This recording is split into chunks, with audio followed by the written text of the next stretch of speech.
12th पास होने के बाद हमारी काफ़ी सोच होती है कि हमें बहुत सारा पैसा चाहिए, हमें मिलीनियर बनना है, हमारे पास काफ़ी बड़ी बड़ी गाड़ियाँ होनी चाहिए, ये चीज़ सबके माइंड में आती होंगी। लेकिन उस चीज़ पे एक्शन करने के लिए कोई भी रेडी नहीं रहता है। कभी कभी ऐसा होता है, बिल्कुल ऐसा लगता है जैसे हमारी लाइफ बिल्कुल डूब गई हो, हमें ऐसा लगता है जैसे हमें आगे कुछ नहीं होने वाला है, आगे हम क्या कर पाएंगे। काश मैं 20-21 की एज में ये चीज़ें समझ पाता, काश मैं 1 साल पहले ये चीज़ें समझ लेता तो मैं कहाँ होता, मैं काफ़ी अपनी लाइफ में इंप्रूव कर पाता। ये सब चीज़ें आप सबके माइंड में आती होंगी। तो हम इस वीडियो पर बात करने वाले हैं अपनी लाइफ की जर्नी कैसी रही है, सिचुएशन आई है, हम इन सब चीज़ों पर बात करने वाले हैं। तो आप बने रहिए हमारी इस वीडियो पर। हेलो एवरीबॉडी, देखिए आज हम बात करने वाले हैं कुछ ऐसे खास टॉपिक पर।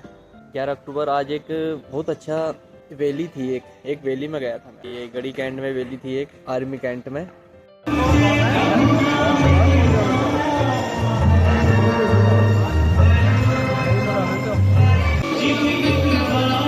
2021 से उत्तराखंड के 8वें राज्यपाल के रूप में सेवा प्रदान कर रहे हैं। आप सभी से अनुरोध है कि राष्ट्रगान के लिए आर्मी से या फिर किसी भी डिफेंस सर्विस से एक्स सर्विसमैन थे, उनके लिए एक छोटा सा प्रोग्राम था गढ़ी कैंट में। लेफ्टिनेंट जनरल गुरमीत जी तब भी आए हुए थे, और हमारे जो अनिल चौहान जी हैं CDS, वो भी आए हुए थे। काफ़ी अच्छा प्रोग्राम रहा है वहाँ पर। काफ़ी मात्रा में लोग आए हुए थे वहाँ पर। वीर गति को प्राप्त हुए हैं, उनको कुछ उनके फैमिली को सम्मानित किया गया है, और कुछ सम्मानित लोगों को स्कूटी का वितरण किया गया है। भाई ये जो आज फंक्शन हुआ है ना, इस चीज़ से मुझे ये एक गर्व फील हो रहा है कि अपनी इंडियन आर्मी, अपनी डिफेंस फोर्सेस को आज भी याद किया जाता है। आज भी लोग इस चीज़ का पर्व मनाते हैं भाई, जो हमारे एक्स सर्विसमैन रह चुके हैं या आने वाले होंगे। इस चीज़ को ये साबित करता है कि हमारी इंडियन आर्मी, हमारे जो नौजवान होते हैं, हमारे जो डिफेंस सर्विसेज के लोग होते हैं, उनको कितना सम्मान देती है। ये सब चीज़ें अपने जो हम सबका द गवर्नमेंट चैनल है, इस पर ये मैं बार बार बातें बोलता हूँ, और एक ही चीज़ रिपीट करता हूँ, डिसिप्लिन। देखिए डिसिप्लिन एक ऐसी चीज़ होती है ना, अगर हम डिसिप्लिन से काम करें, जो काम हमारे करने का मन नहीं करता है या जिस काम को हमने कभी किया नहीं है, अगर हम उस चीज़ को डिसिप्लिन से करने लगे तो हम काफ़ी ग्रोथ कर पाते हैं। तो डिसिप्लिन हमारी लाइफ में बहुत ही ज़रूरी हो चुकी है।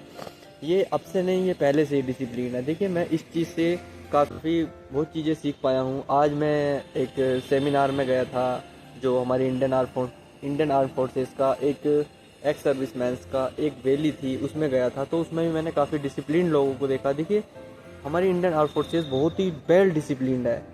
ऐसी डिसिप्लिन मैंने कभी नहीं देखी है जो डिसिप्लिन हमारी इंडियन आर्म फोर्सेस में है। हमारी जो ये क्षेत्र है इंडियन आर्म फोर्सेस का, इससे ज़्यादा डिसिप्लिन किसी क्षेत्र में आपको नहीं मिलने वाली है। आप किसी भी फील्ड में चले जाइए, आपको डिसिप्लिन नहीं मिलेगी।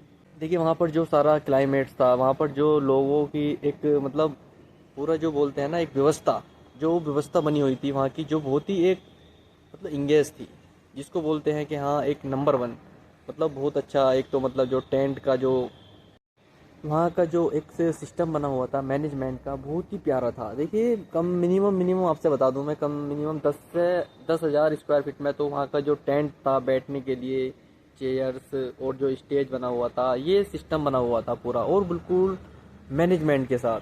हर चीज़ एक पॉइंट मैनेजमेंट के साथ था, एक पॉइंट डिसिप्लिन के साथ था। और एक चेयर भी डली हुई है तो वो बिल्कुल डिसिप्लिन से डली हुई है, बिल्कुल सीक्वेंस में है।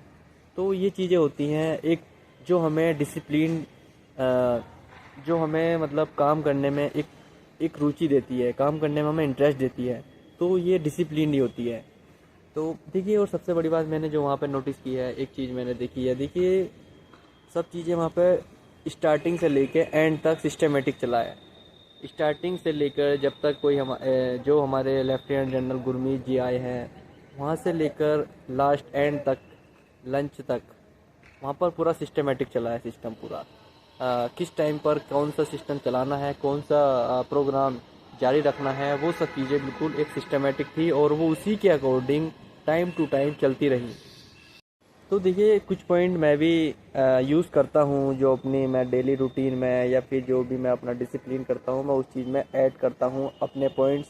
और मुझे काफ़ी इस चीज़ से काफ़ी सीखने को भी मिलता है, और काफ़ी सीखने को मिला है, क्योंकि मैं इवेंट्स, ये छोटे मोटे ये चीज़ें मुझे काफ़ी पहले से इंटरेस्ट रहा है। और मैं पहले से, जब मैं NDA में कोचिंग की मैंने, तो मैं मुझे जैसे कोचिंग से भी कोई चांस मिलता था जाने का, जैसे हमारे कोचिंग वाले कुछ अप्रूवल ले लेते थे, जैसे IIM में ले लिया, तो वहाँ पर मैं जाता था।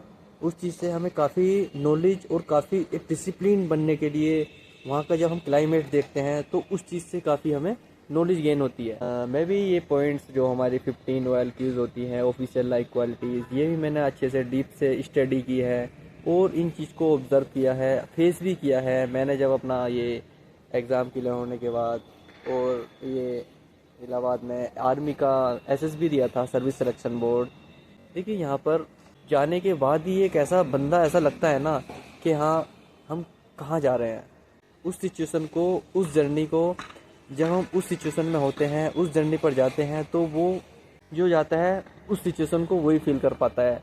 क्या फील होती है वो, जब हमें स्टार्टिंग में ही वहाँ पर इस तरीके से बिहेव किया जाता है, मतलब स्टार्टिंग से ही हमें ऐसा बिहेव किया जाएगा जैसे हमारे अंदर बिल्कुल हम एक ऑफिसर हैं।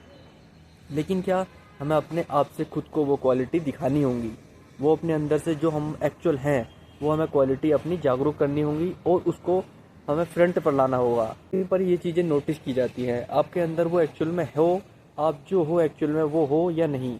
अगर आप कुछ भी वहाँ पर ओवर एक्टिंग करते हैं या आप ओवर स्मार्ट बनते हैं तो आपको एसेस कर लिया जाता है, क्योंकि वहाँ पर साइकोलॉजिस्ट रहते हैं। 3 साइकोलॉजिस्ट ने हमारा सामने बैठकर टेस्ट लिया था और वहाँ पर वो सब चीज़ें एसेस करते हैं। मैं भी इस चीज़ पर काफ़ी फोकस से काम करता हूँ मैं, क्योंकि इन सिचुएशन से मैं निकला हूँ और मैंने इसकी ट्रेनिंग भी ली है। SSB की मैंने यहीं पर देहरादून में मैंने ट्रेनिंग ली थी। मैंने काफ़ी मतलब पूरे मेहनत से, लगन से सब चीज़ें मैंने की हैं। एक्चुअल में मैं भले ही आज अभी ज्वाइनिंग में नहीं हूँ, लेकिन मैं उस चीज़ को पूरा अपनी लाइफ में रूटीन के साथ फॉलो करता हूँ। मैं उस चीज़ को अब भी रीड करता हूँ और उस चीज़ को मैं चाहता हूँ अच्छे से और एक्सप्लेन करके अपनी लाइफ में उतार पाऊँ, उसको ग्राउंड पर लाऊँ। क्योंकि देखिए वो एक ऐसा है ना, वो एक वो एक्चुअल में हमारी लाइफ है। वो सभी, अगर जिसके अंदर वो चीज़ें नहीं हैं, अगर वो उस ट्रैक पर चलकर उन चीज़ को ऑब्ज़र्व करके अपनी लाइफ में उनको इम्प्लीमेंट करे, तो वो अपनी लाइफ को काफ़ी रूटीन बना पाएगा, अपनी लाइफ में काफ़ी डिसिप्लिन हो पाएंगे। देखिए ये चीज़ें कुछ नहीं है कि हाँ मेरे अंदर ये चीज़ें 15 OLQs नहीं हैं, क्या मैं ये चीज़ें कर पाऊँगा। भाई देखिए ये कुछ नहीं होता है, बस आपको उस चीज़ को रीड तो करना है। आपको अच्छी, देखिए अगर आप कोई बुरी आदतें, मैं ये एक बात कहना चाहूँगा, अगर आपको कोई बुरी आदतें, अभी कोई बुरी आदतें है, आपको उस चीज़ को आप 2-3 दिन 4 दिन करने लग जाएं तो वो आपको बुरी आदतें एक लत बन जाती है कुछ टाइम बाद। तो ऐसे ही मैं तो ये कहूँगा भाई आप अच्छी आदतों को भी ऐसी डालिए ना अपने अंदर। आप अच्छी आदतों को एडोप्ट करिए, रीड करिए। आपको नहीं आती आप देखिए, आप उस सिचुएशन को फील करिए, उस ट्रैक पर आप जाइए। आपको उसमें फील्ड में उतरना पड़ेगा, आप प्रैक्टिकली भी उन चीज़ों को करिए तो आप उस चीज़ के लीडर बन जाओगे। भाई जब आप बुरी आदतों एक्सेप्ट कर सकते हो तो आप अच्छी आदतों को भी कर सकते हो। तो वो आप पर डिपेंड करता है, आपकी थॉट्स कैसी है, आप किस वे में जाना चाहते हैं, आप किस वे में काम करना चाहते हैं। देखिए मैं तो भाई सबसे पहली बात क्या है, डिसिप्लिन। अगर हम कोई भी काम करेंगे तो डिसिप्लिन से करेंगे तो हम उस चीज़ में अच्छा कर पाएंगे, अपना बेटर परफॉर्मेंस दे पाएंगे। कोई भी फील्ड हो, हर किसी फील्ड में आपको अपने आप से खुद बेटर देना पड़ेगा, तभी आपको बेटर रिजल्ट मिल पाएगा। हम अपनी जर्नी की जो शुरुआत करते हैं मॉर्निंग में उठकर, वो हम अपने वर्कआउट से करते हैं। No workout no life, no सपाटे नो लाइफ। तो मॉर्निंग में हम पहले वर्कआउट स्टार्ट करते हैं।